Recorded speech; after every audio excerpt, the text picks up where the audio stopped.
What? Who? Oh, I must have dozed off. Perhaps we need a spot of tea to wake us up. What do you say, Rufus?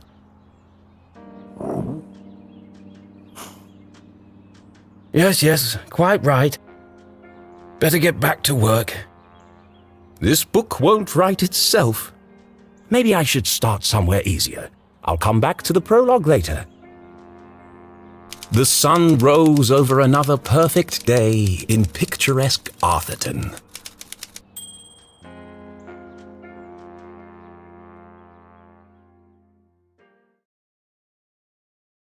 To the casual observer, Arthurton seemed like any other small, quiet town. It was nestled in a valley between two mountains, lined by lustrous forests, and perched on the edge of a pristine lake.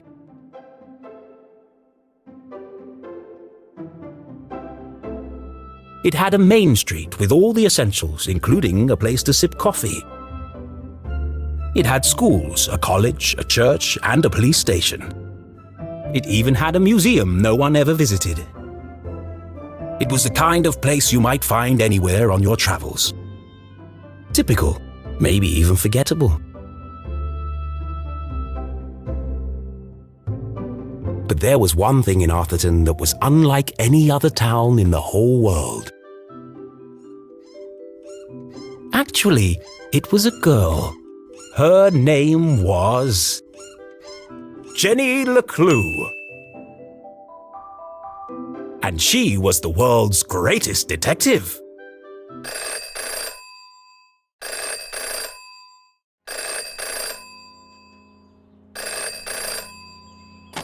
Finkelstein residence. Oh, hello, Glenda. Yes, he said he might ring. Okay, patch me through then.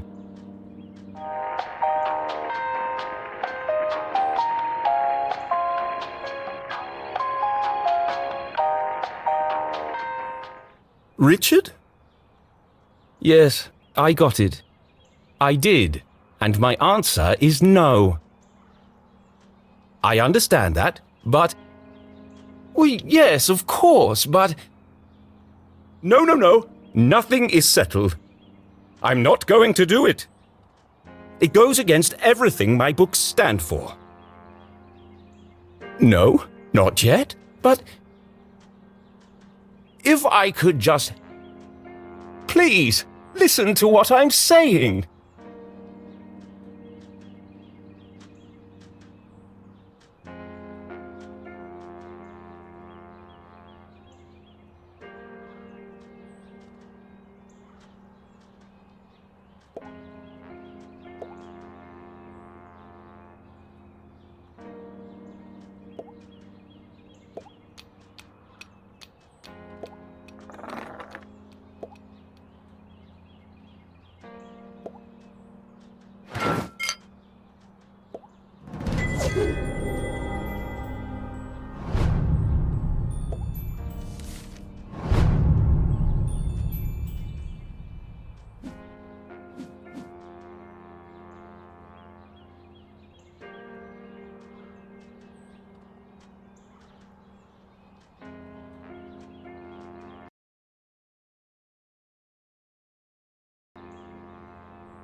You don't understand what you're asking for. You want me to turn Jenny's world upside down? Kill off my characters and destroy everything I've built over the last 30 years? Fine. I'll give you what you want. But I warn you, I'm a stream of consciousness writer. And you have unleashed my fury. Good day, sir.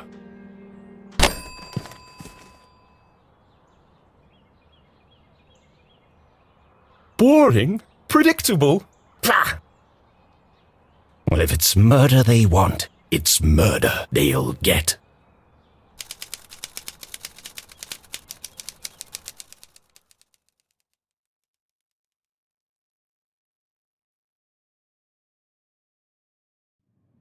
It should have been another perfect day in Arthurton. But today was different, and nothing would ever be the same again. To begin with, Jenny LeClue was dead.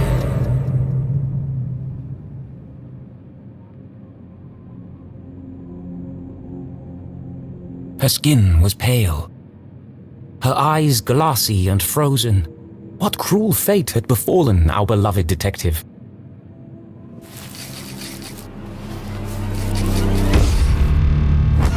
No! Never move the victim! Mrs. LeClue, she's doing it again. Jenny LeClue. You are a dead body. Dead bodies don't talk.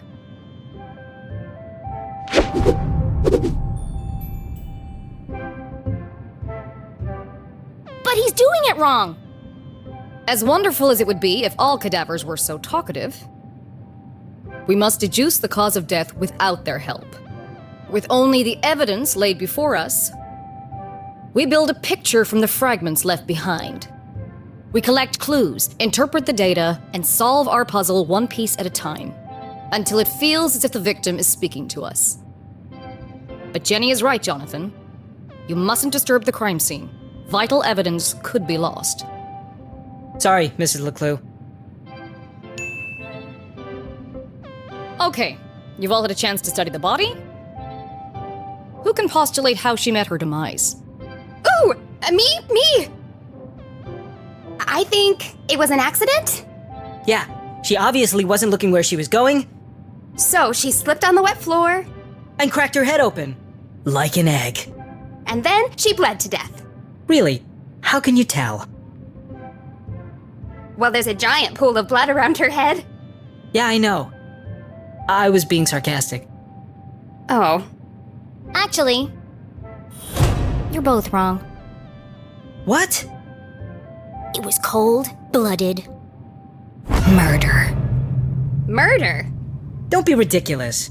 Where's the murder weapon? There's no evidence anyone else was even here. Oh, yes, there is. It was murder. And I can prove it.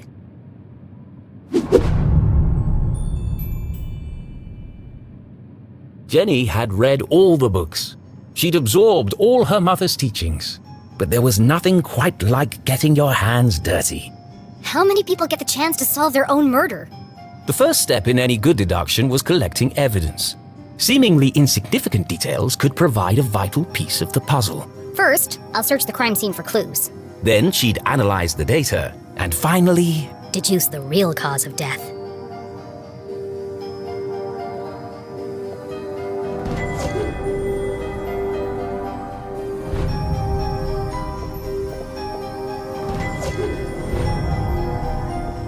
without her trusty bifocals, Jenny couldn't see the nose in front of her face.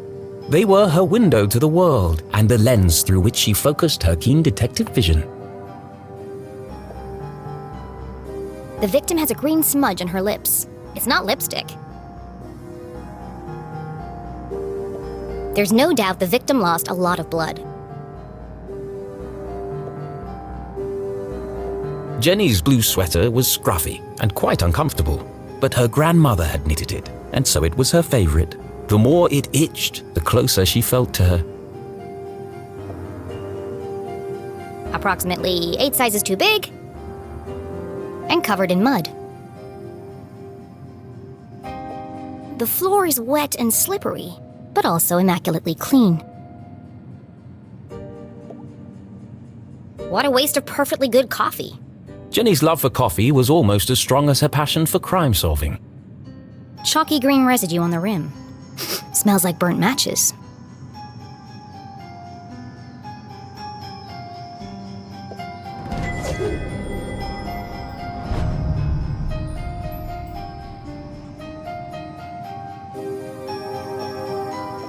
It wasn't Jenny's style to wear accessories, but this hair clip was the exception. Its function as a lockpick had saved Jenny from a long night trapped in her school locker. She'd worn it ever since. I've seen enough. Time to wrap this case up. Jenny was a meticulous record keeper, noting every relevant clue in her trusty journal. A great detective knew that solving a mystery was simply a matter of connecting the dots. I'm certain this wasn't a mere accident. Now I just need to prove it. How do I know the victim didn't slip?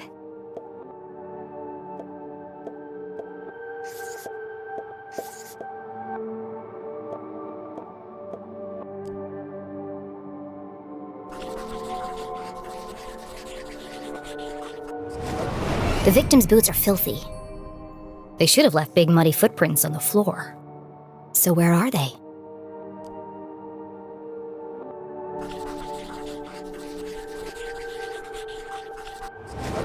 Either someone washed away her footprints, or she was carried here.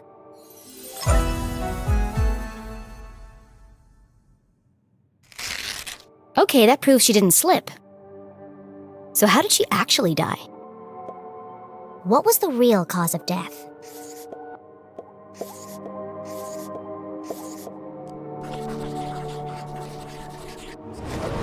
The pool of blood is certainly suspicious, but I believe the victim died long before her head injury.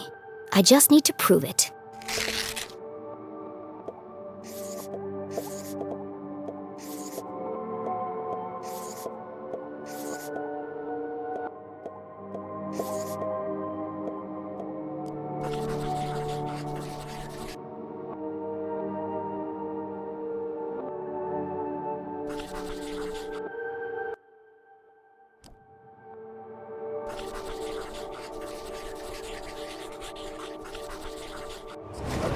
There's a green residue in the bottom of the victim's coffee cup.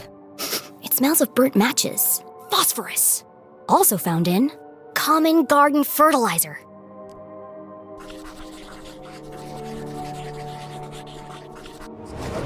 The same green mark is on the victim's lips. Her coffee was spiked with fertilizer. Someone clearly wanted her dead.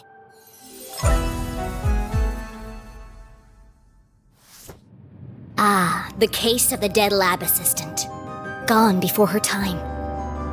Was it poison? Yes. A blow to the head? Yes. An accident? Certainly not. No footprints in an unshattered mug? She was killed somewhere else and carried here. This is the story of a scorned ex-lover, Jenny? the gardener, enacting his revenge. Jenny! A deadly brew of fertilizer and caffeine coursing through the veins. That's quite enough, thank you. What happens to the gardener? Is this gonna be on the test? Remember, class, even the smartest criminals make mistakes. This is how we catch a killer. But what's the point of all this? Yeah, there hasn't been a murder in Arthurton in years. Every town has a dark side, even Arthurton. By doubting, we are led to question. And by questioning, we arrive at the truth. Okay, that's all for today. Don't forget, next class is our field trip to the morgue. So have a light lunch.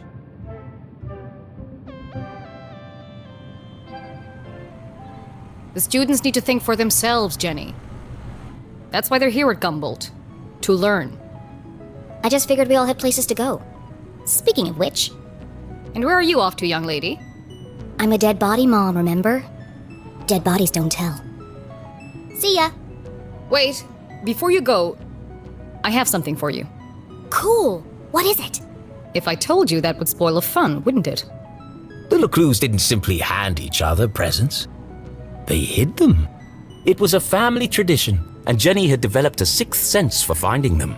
With her trusty magnifying glass at her side, nothing eluded her.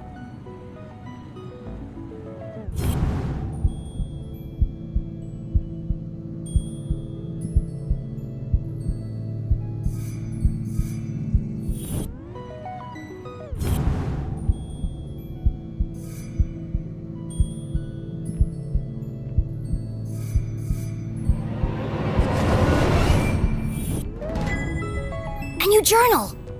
To Jenny, there was nothing better than the aroma of a fresh leather notebook. It smelled like mystery. Without missing a beat, she did what any detective worth their salt would do. She decorated it.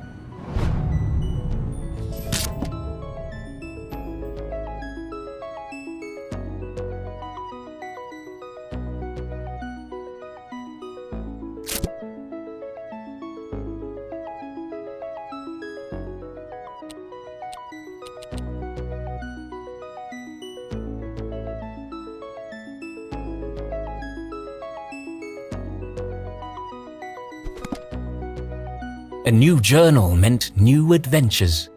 She imagined all the thrilling cases that would soon fill its pages.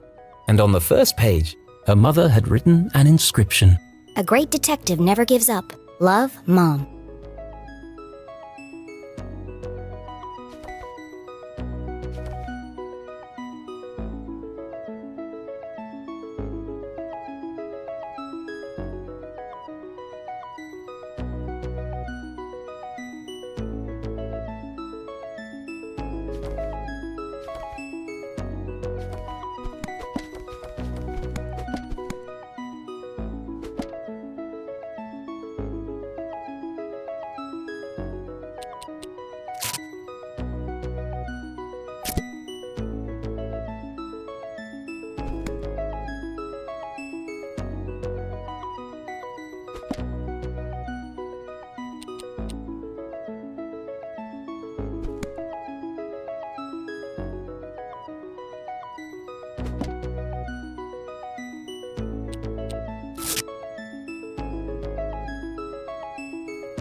I love it. Thanks, Mom.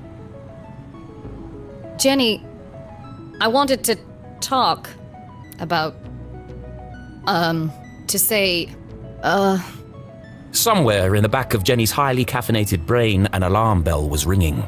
Her mum was hesitating. What could be causing her to act so out of character?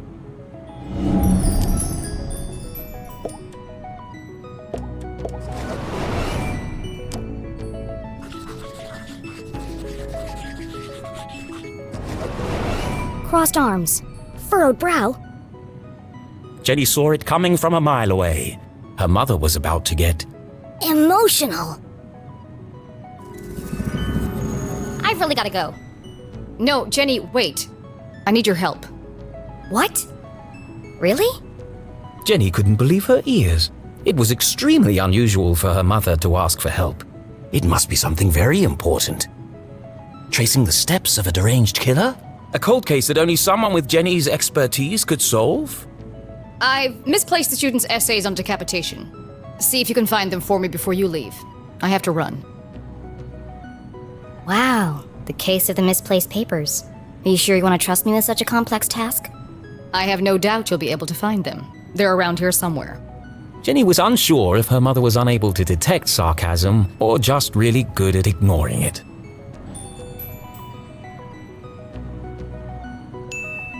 Okay, Mom. I'll find them before I leave. On one condition. Yes? You have to let me help grade them. One of Jenny's favorite pastimes was grading papers. Nothing pleased her more than giving a big shiny F to an overconfident student. Don't push your luck. Please. Okay. Yes. Find the papers and go straight home. But I'm meeting Keith tonight. No buts, remember? Oh, I'm sorry. Maybe I'm still feeling the effects of being poisoned for your class. Well then, I have the perfect antidote. You're staying with your cousin this weekend, and you still need to pack. This again? Look, I've considered your offer, Mom, and I'm going to have to decline. I'm old enough to take care of myself. I'll be back late tonight. There's meatloaf in the fridge.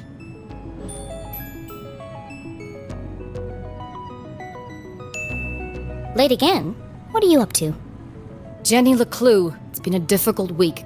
Could you please just do what you're told for once and stop asking questions? Fine. And try to stay out of trouble. When do I ever get into trouble?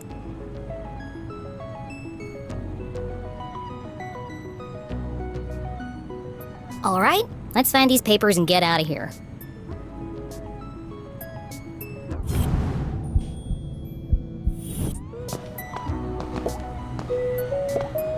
Looking rather trim today, Ethan. New diet? What's the matter? Lost your funny bone?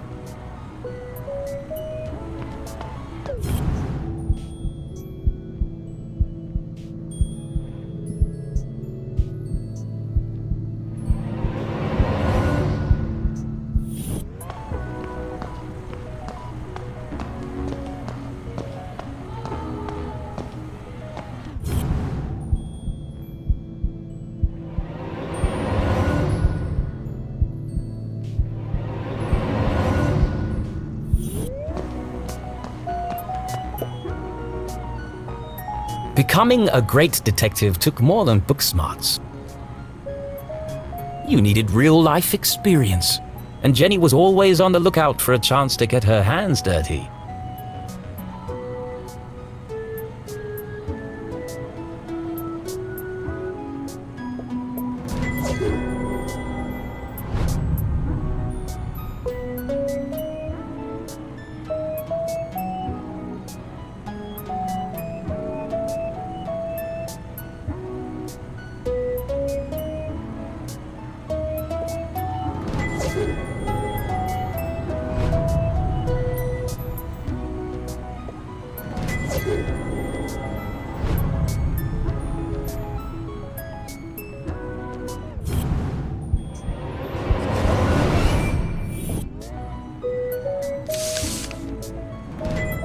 It's one of the students' term papers. You can tell by the terrible handwriting and erroneous conclusions. Mom must have put them behind the chalkboard.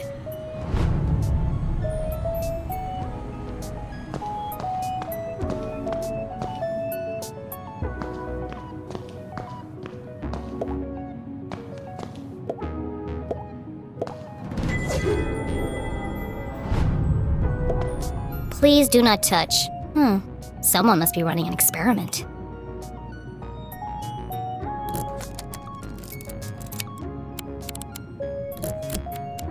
Gross. Pretty soon it's gonna sprout legs.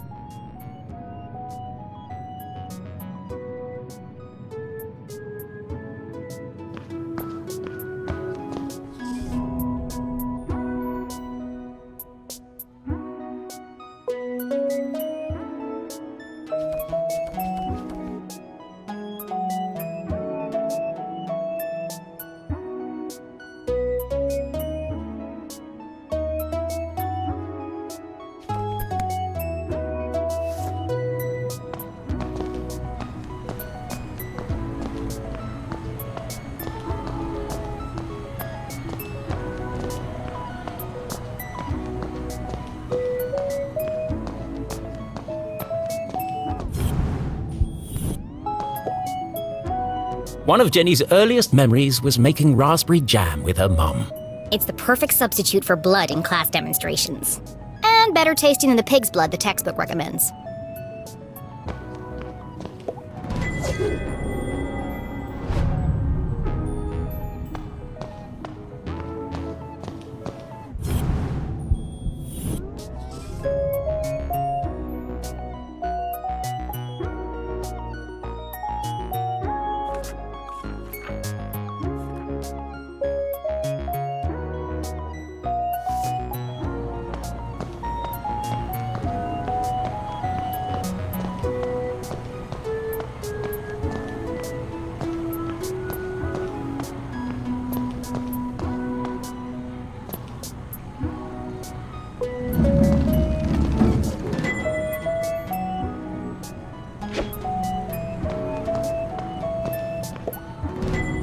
Found you.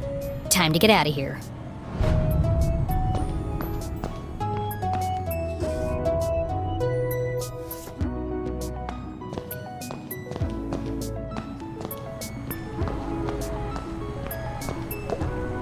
Jenny looked around the room one last time. Was she ready to leave?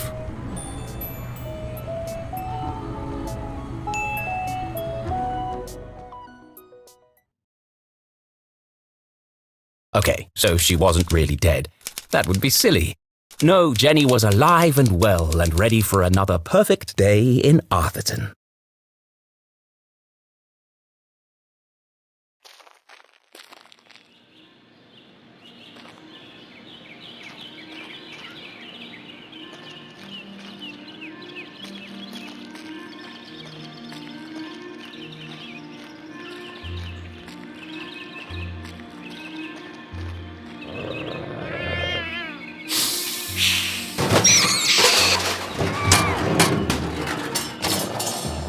What the?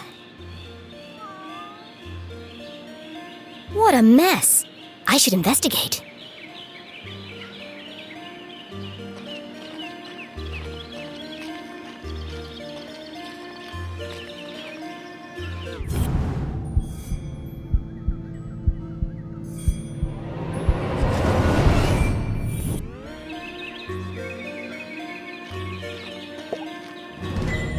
Jenny had an instinct for sorting treasure from trash. To the untrained eye, this was just a discarded piece of an old postcard. But to Jenny, it was a mystery waiting to be solved. I should keep my eyes open for any other pieces.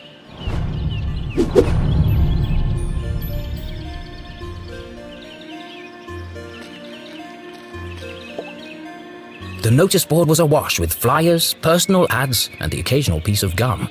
I'm amazed anyone can find anything on here. Fortunately, Jenny had a useful trick to use in a situation like this.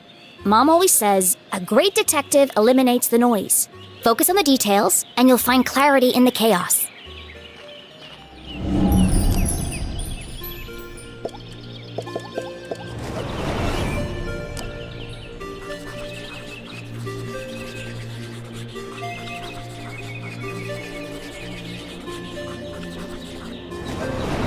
I wonder if anyone else reads this junk. Hold on. What's this? Oh no, they've extended curfew hours again. 9 p.m. to sunrise? That's ridiculous. But necessary. Power outages had become a regular occurrence in town. It was dangerous to be wandering around after dark. It won't be long before we need a permit to go out at all.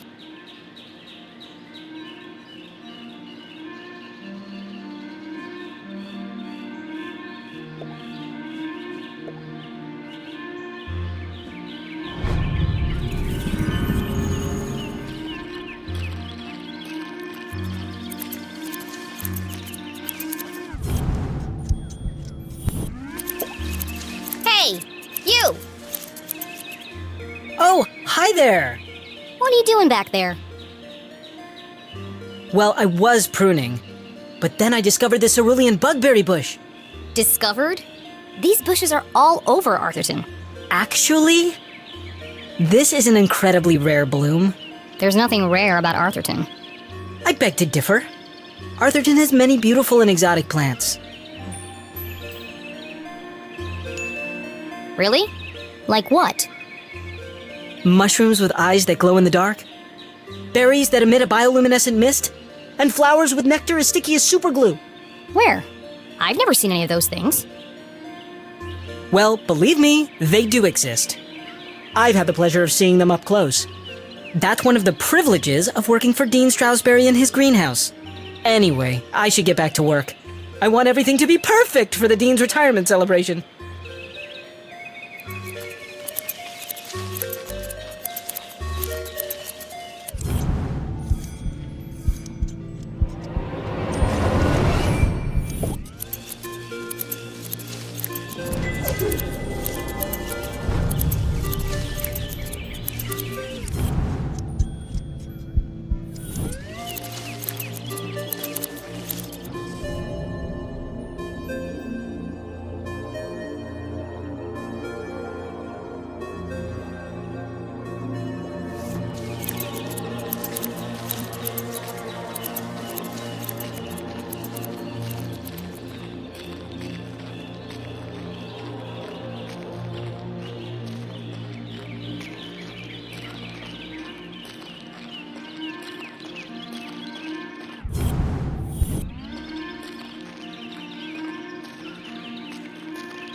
Signs and decorations adorned the entire campus. A party to celebrate the Dean's impending retirement.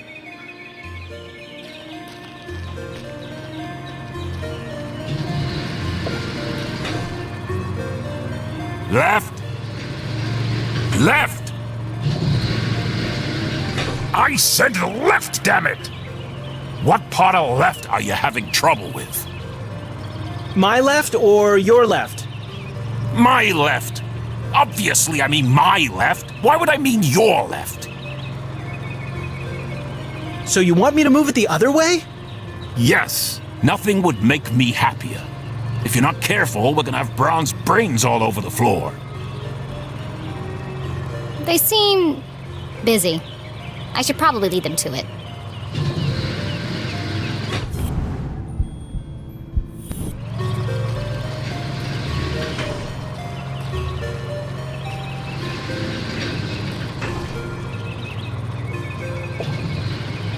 Hello, Mr. Stroudsbury. How are you today? A jolly gentleman, the Dean was often seen shaking hands and kissing babies around town. He's also Mom's boss. But more than that, he was her loyal friend. What do you think, Jenny? The Dean had dedicated his life to Gumboldt, and the townspeople had spared no expense in their tribute to him. Quite a striking resemblance, Mr. Stroudsbury. It's a scary thing, Jenny. Retirement. Great excuse for a party, though. What will you do when you're no longer the Dean? I've been trying not to think about it. This place won't be the same without you. Things change, Jenny. Time marches on, and we must do our best to adapt. It's going to be difficult, but I'm sure we will get through it. What do you mean, we? Do you think they made my belly too big?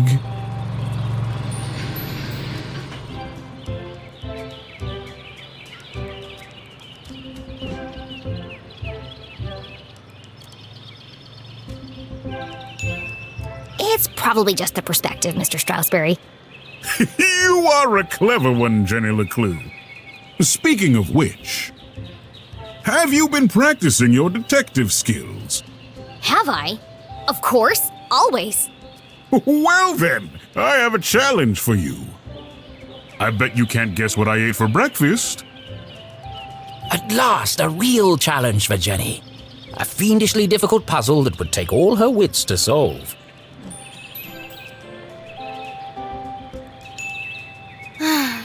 Well, okay. Anything for you, Mr. Stroudsbury. Oh, how wonderful. But first, I need to ask you a few questions.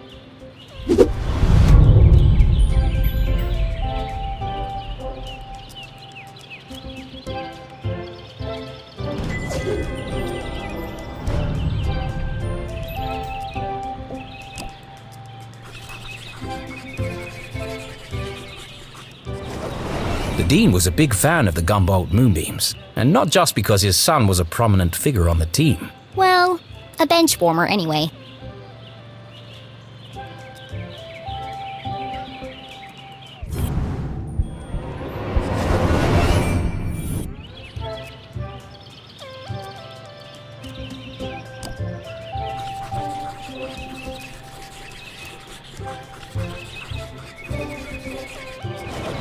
The Dean didn't button his shirt properly. It looks like a bloodstain, but the seeds indicate otherwise.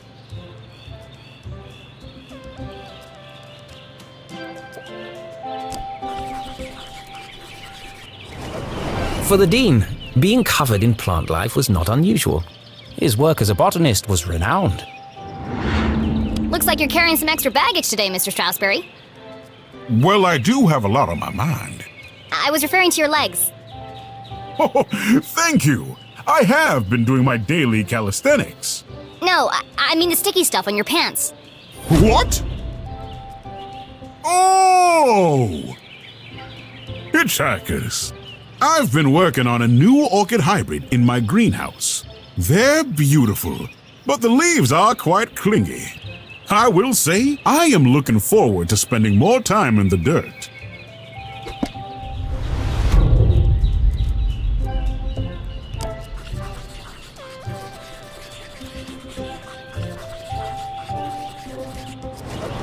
His watch is slow.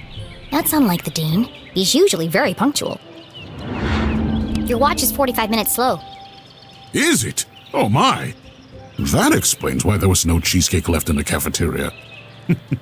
My head's not screwed on today. Thank goodness you noticed, or I'd be late for my meeting with your mother. Oh, really? She didn't mention anything to me. Oh, well, of course she wouldn't. It's nothing important. Why are you meeting then? It's just, she's helping me finalize my plans for, Your party? Yes, that's it. My retirement party. Thank you. Are you okay, Mr. Stroudsbury? Of course. Now let me just fix my watch before I forget.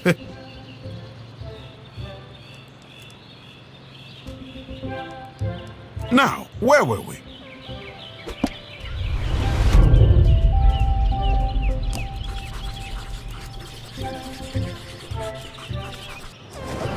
Ipsa scientia potestas est. Looks like Latin. Your ring sure looks old. It was made for my grandfather. He passed it down to my father, who passed it down to me. And when the time comes, I'll pass it on to my son. The Stroudsbury family had been champions of education for generations. What does the inscription mean? Knowledge itself is power. The inquisitive spirit is a mighty thing, Jenny. And nothing is as important as the truth.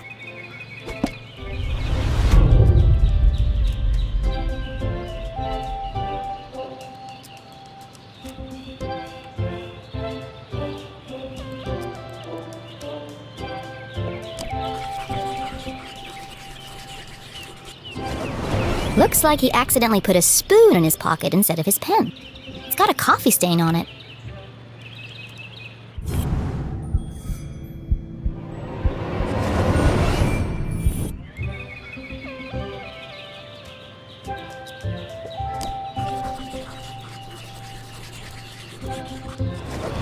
A thick bundle of note cards poked out of the Dean's pocket. What's he keeping so close to his chest?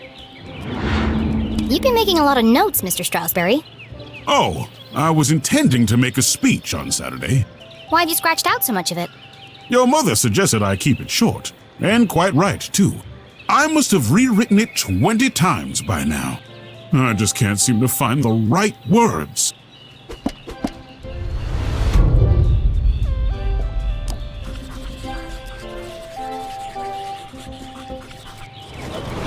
can't be dandruff. He has no hair. I have a hunch it's powdered sugar. So, what do you think, Jenny? Can you guess what I had for breakfast? Sure, Mr. Strasberry. I've got everything I need to solve this mystery. What did the Dean eat for breakfast?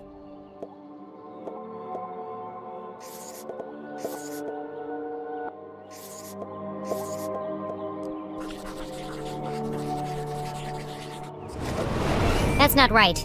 Back to the drawing board.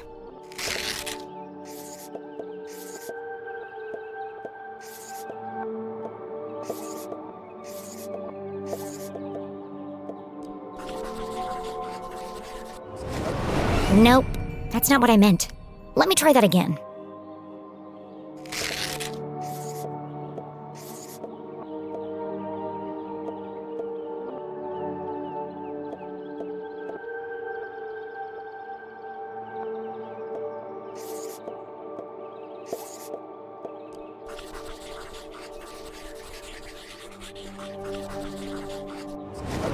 Jam on his shirt and powdered sugar on his tie.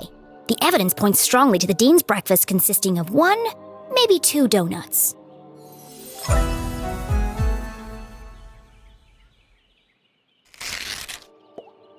What else can I tell about the Dean's morning?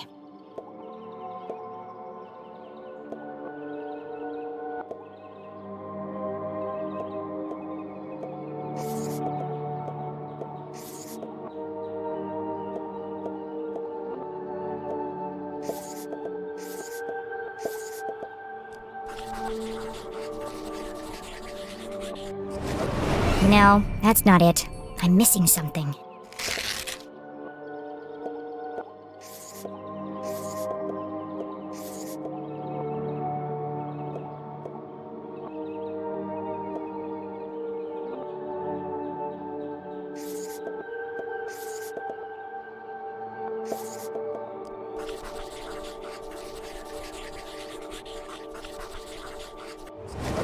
The Dean had neglected to wind his pocket watch, the act of a distracted man. This resulted in his whole routine being thrown off, which might explain why he has a spoon in his pocket instead of a pen.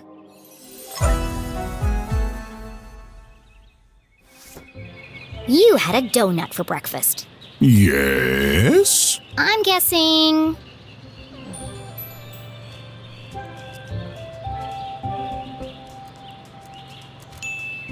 strawberry.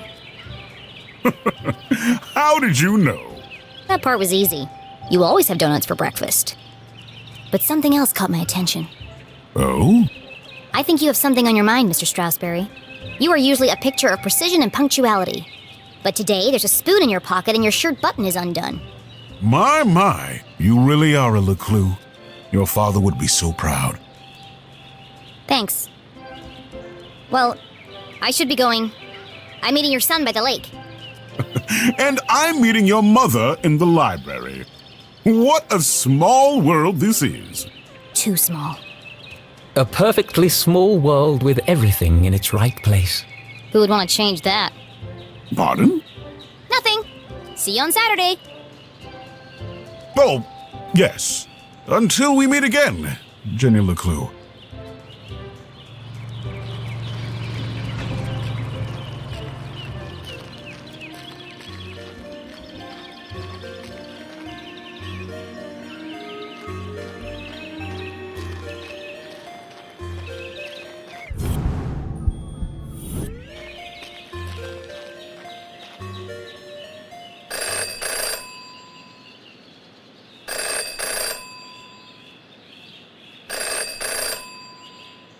Well, that's not creepy at all. In her short time as a detective, Jenny had learned never to ignore a ringing phone.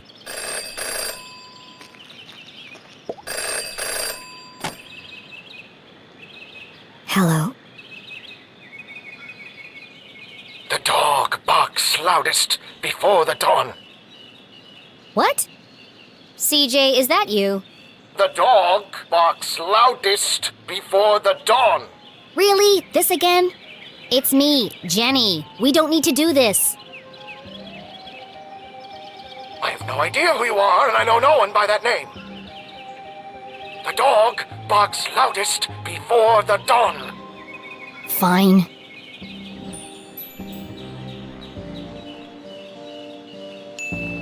The early bird can't catch the lazy worm. Good. The wind blows strongly from the east.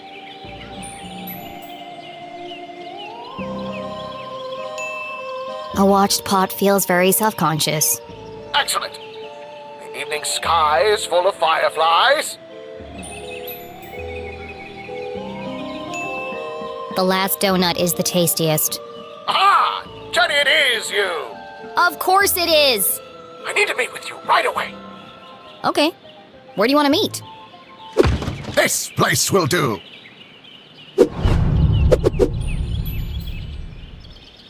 Everyone in town knew that CJ was mad, even dangerous. He's not dangerous. He just doesn't accept things at face value. Sure, he's a bit fixated on extraterrestrials, but at least he's passionate about something.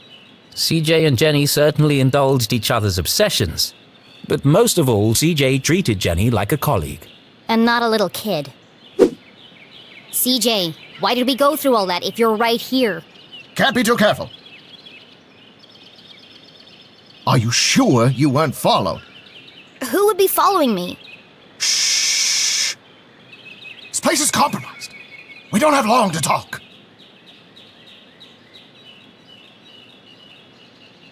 Now, what did you want to talk to me about? What? You called me. Did I? Why? Talking to CJ was a bit like navigating a maze. You had a rough idea of where you were headed, but you couldn't be sure you'd ever get there. I'll help you figure it out.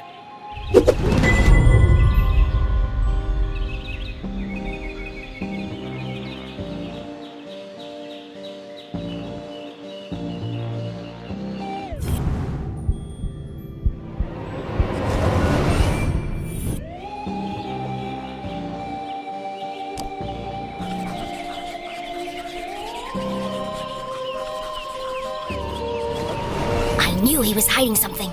A compass with strange symbols where the cardinal direction should be. Looks broken. Where did you get that compass? Ah, you spotted it. I knew you would. It belonged to my father.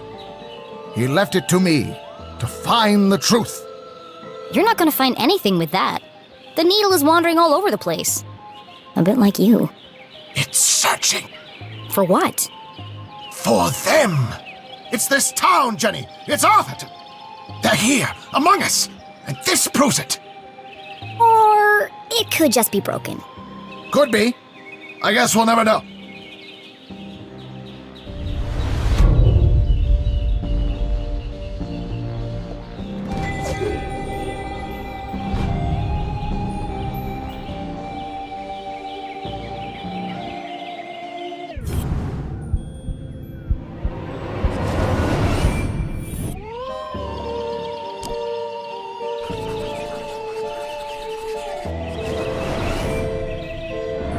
What's that sticking out of your sock? Ah! That's what I wanted to talk to you about. I intercepted a secret message. Classified intel. It's proof, Jenny. It's happening again. And it's time for us to join the fight. This doesn't look like the kind of pamphlet he usually makes. It's been professionally printed. Could CJ finally be onto something?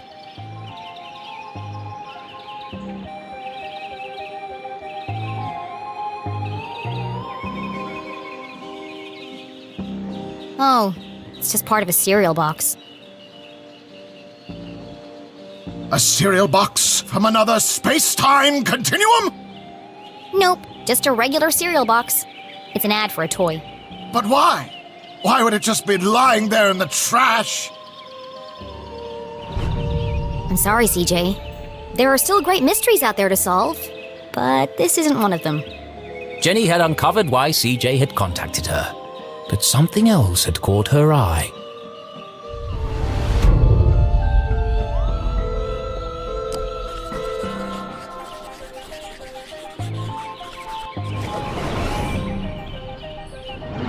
Is it your birthday, CJ? Birthday?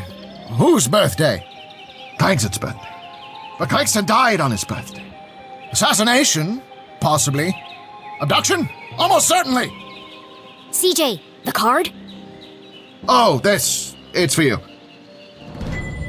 Impossible shot. Died instantly. No suspects. No human suspects, anyway. Thanks, CJ. That's, thoughtful. I didn't think you'd remember. I know what it's like to lose something important to you. Now triple shred and incinerate that card as soon as possible! It's got my fingerprints all over it! So what's the plan now? Library. Research. Very important. Very hush-hush. They let you back in? Not yet. But I've got this hat now. It wasn't your head that needed covering. No, for disguise! I know, CJ. What is it this time? More UFOs? Radio wave mind control? A globally connected communication network used exclusively to view pictures of cats? Jenny, you sound crazy. I'm just preparing my defense for the hearing. Is this because you tried to hypnotize Mrs. Brown's prize poodle? No, that was last week. It's because I peed in the water tower. CJ, that's gross. And this is the thanks I get for saving everyone from the mind control chemicals? Well, I guess I'll see you later then. But CJ was gone. CJ, I know you're standing behind the phone booth. I just watched you walk over there. No, I'm not. Okay then, bye. See you later.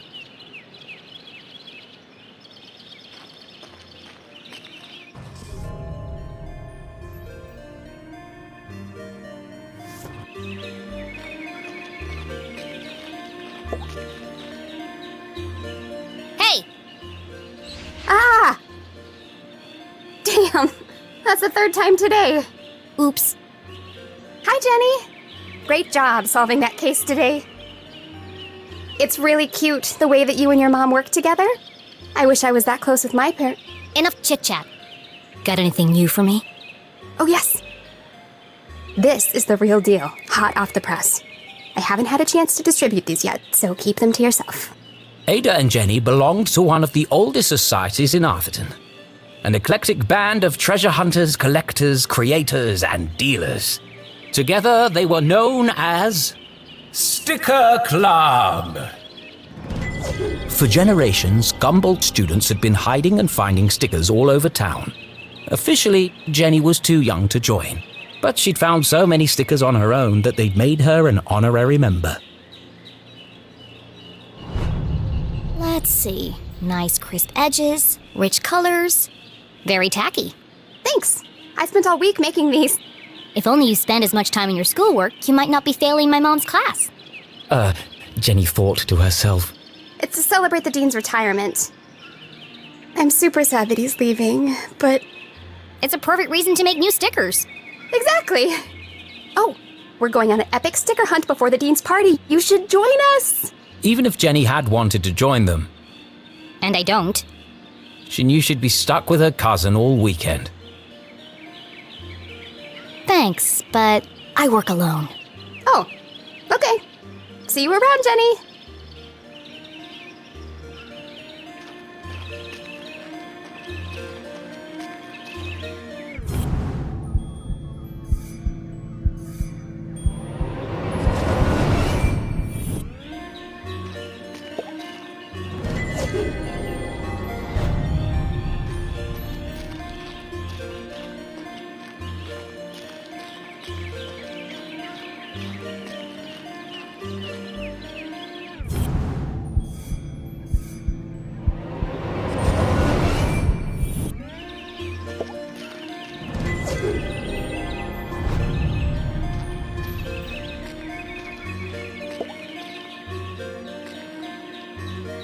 Lake Nowhere, 1 mile.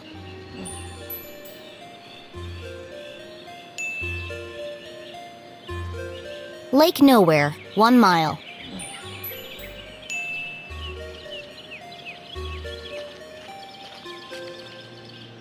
Stop!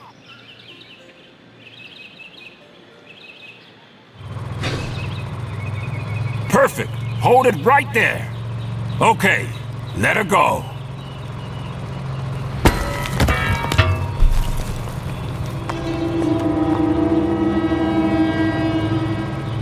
Oh dear.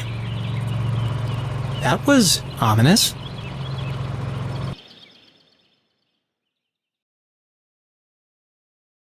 Detective for hire. Jenny had saved up the whole summer to place an ad in the local paper, but no one had answered it. Until now. What could this new case be? Her imagination ran wild, picturing the possibilities. And so, after helping her mum at Gumboldt College, she hurried to the pier at Lake Nowhere to rendezvous with her new client and crack another thrilling case.